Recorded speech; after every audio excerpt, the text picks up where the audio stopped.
Parenting is what? The ethical, emotional, intellectual guidance a parent gives a child throughout the child's formative years and beyond.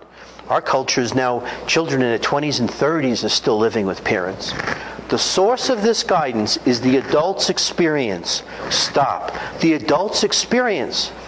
If the adult, and this is one of the things you were alluding to, if the adult was alienated from a parent, guess what? There's a higher probability that that parent is going to alienate later on. Isn't that interesting? It's sort of like the whole cycle of abuse in families. So this guidance comes from the adult's experience, parental love, and concern for the child's well-being. Concern for the child's well-being, children need both parents. You need to know that. Parents know that. Certainly the parent that's trying to get exorcised, or the parent that is getting exorcised from the child's life, knows that that child needs that parent. This... The one that's getting exercised?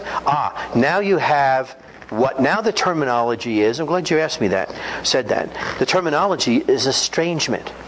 If there's a rationale for the child not to want to be with that parent, then that's an estrangement arrangement as opposed to an alienation arrangement.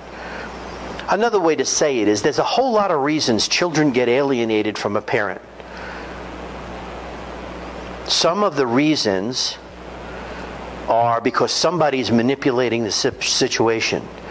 In some situations, it's because of poor parenting skills on the part of the targeted parent. I'll talk about targeted and alienating parents in a minute. Good question. So think about the new vocabulary, because it's really it's evolving. This is such a new area in a lot of ways. It's such an old area in so many ways. This influences the child's feelings about themselves. Alienation, parenting, has a significant effect on how children think about themselves. That's the key. Because when we alienate a child from another parent, we are really cutting into that child's ability to think about themselves.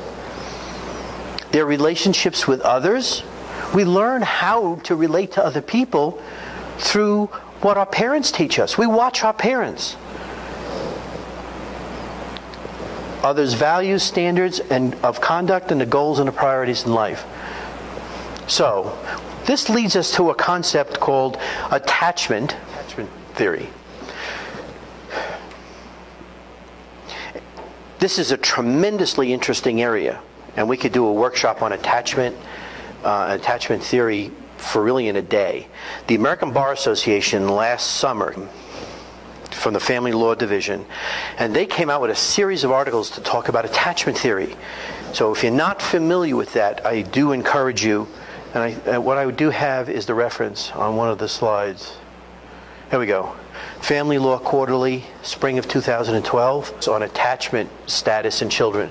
In other words, divorce has got a tremendous effect on this whole concept that we are not paying attention to. When people say, oh, that parent alienation, that occurs so rarely, it happens more than we want to admit to, because it's hard for us to deal with it. Many children who grow up without fathers, especially boys, demonstrate significant difficulties in sex role and gender identity development, school performance, psychosocial adjustment, and the control of aggression. And how initially what we were finding were basically it was fathers who were getting cut out of kids' lives. Now it's a little more equal. Now fathers are caught up, I don't know, to their credit or discredit. But again, there's our resource. We have a statute called 61. It's the dissolution of marriage support. Actually, the part that we're interested in is 61.13. That's for my friend over here. Wait, where did you say 61.13? Well, 61.13 is a Florida. Yeah, you're not too interested in that, I don't think, unless you come to Florida.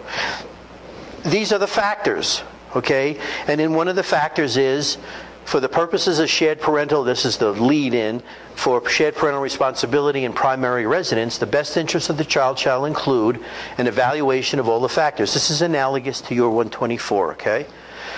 A, the parent who's more likely to allow the child frequent and continuing contact with the non-residential parent. That's clearly part of this parent alienation process. The willingness and the ability of each parent to facilitate and encourage a close and continuing relationship.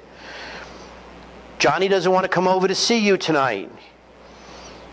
I'll ask him, Johnny, you want to go see your father? No. He doesn't want to come over. I'm encouraging. Notice the wording in Florida is kind of key to me, because when I do my assessments, a willingness and an ability. So do you have the capability to do it? Are you willing to do it? And I think that's significant.